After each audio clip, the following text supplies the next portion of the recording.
Hello viewers, কেমন আছেন সবাই? আশা করি অনেক অনেক ভালো। বেশ অনেকদিন পর আবারও একটি ছোট্ট রেসিপির ব্লগ নিয়ে ফিরে এসেছি আপনাদের সঙ্গে। রেসিপিটি যদি ভালো লাগে তবে অবশ্যই ফ্রেন্ডস এবং ফ্যামিলির সঙ্গে শেয়ার করে পাশে থাকবেন।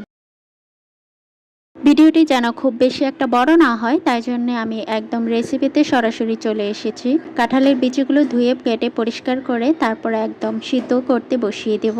কাঁঠালের বিচিগুলো কতক্ষণ সিদ্ধ করব সেটাও আপনাদেরকে ভিডিওতে দেখিয়ে দেব। আশা করি সম্পূর্ণ ভিডিওটি দেখবেন।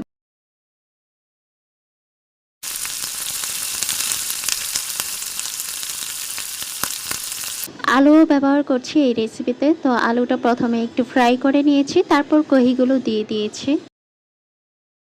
মাছগুলো ফ্রাই করে নিয়েছি অল্প পরিমাণে হলুদ আর লবণ দিয়ে। এখানে আমরা রুই মাছ ব্যবহার করেছিলাম। এবার হলুদ আর লবণ দিয়ে ফ্রাই করব।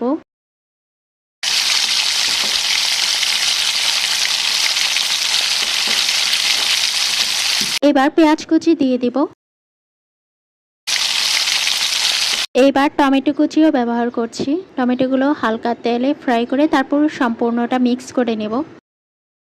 কাঁঠালের বিচিগুলো যখন বয়েল করব ঠিক তখনই হাই ফ্লেমে রাখার চেষ্টা করব, যেন একবার ফুটে আসলেই নামিয়ে ফেলতে পারি।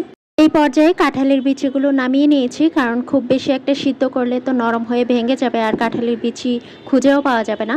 তো এদিকে সবজিগুলো প্রায় 50%-এর মতো সিদ্ধ হয়ে এসেছে। তারপরেই কাঁঠালের বিচিগুলোও দিয়ে দিয়েছি।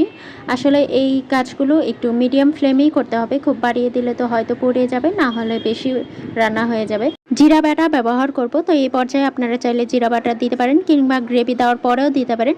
তবে আমরা এখনই দিয়ে দিব, যেহেতু আমাদের এই পাত্রে হবে না তাই আমরা পাত্রটা চেঞ্জ করে নিয়েছি। আর সেই ফাঁকি মরিচ আর ধনিয়া গুঁড়ো আর জিরা বাটাটা দিয়ে দিয়েছি।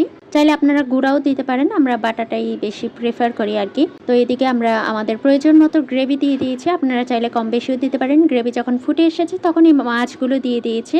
মাছগুলো দেওয়ার পর আর 1-2 বার একটু ফুটে আসার পরে আসলে নামিয়ে নেব।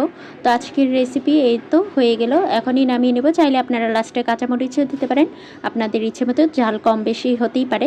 তো এই পর্যায়ে আমরা নামিয়ে নিয়েছি। এই রেসিপিটা আসলেই অসাধারণ, আপনারা যদি বাসায় ট্রাই না করেন তাহলে বুঝতেই পারবেন না। তো আজকে এই পর্যন্তই, সবাই ভালো থাকবেন, সুস্থ থাকবেন, আল্লাহ হাফেজ।